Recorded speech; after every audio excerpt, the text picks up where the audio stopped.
পার্শ্ববর্তী। কিন্তু আপনি বাংলাদেশে কি করছেন? আপনার কাছে পাসপোর্ট ভিসা আছে? গাইস, বর্ডারের ধারে বেড়াতে এসেছিলাম, হঠাৎ দেখি এক অচেনা নাগরিক।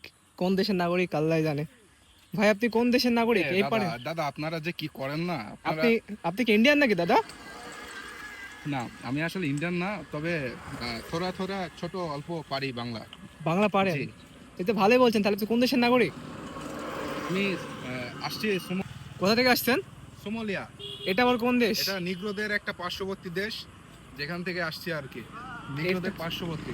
কিন্তু আপনি বাংলাদেশে কি করছেন? আপনার কাছে পাসপোর্ট ভিসা আছে? বাংলাদেশে পাসপোর্ট, হ্যাঁ আসছে। আপনারা হয়তো ওই যে চুস্তা দাদার নাম শুনছেন। চুস্তা দাদা আবার হ্যাঁ, কে? ওই যে চুস্তা দাদা ভাই। আপনি তো বাংলা ভালোই বলেন দেখি। শিখছি আর কি, শিখছি, এখন লার্নিং চলছে, থোড়া মানে অল্প পারি। দেখি আপনার পাসপোর্ট ভিসা দেখি। আপনি কি আসলে বাংলাদেশের না নাকি? দাদা, কি যে করেন আপনারা। আপনি কি চুরাই পথে এসেছেন নাকি বাংলাদেশে?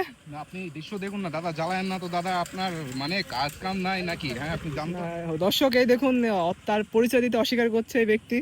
জানি না আপনি কোথা থেকে জ্বালায়েন না এসেছে। ভাই, আপনি জ্বালায়েন না। আপনি কি আমাকে চিনেন? হ্যাঁ মিয়া, আপনি আপনাকে তো আমি চিনি না। আমি তো এখানে এসেছিলাম মিয়া।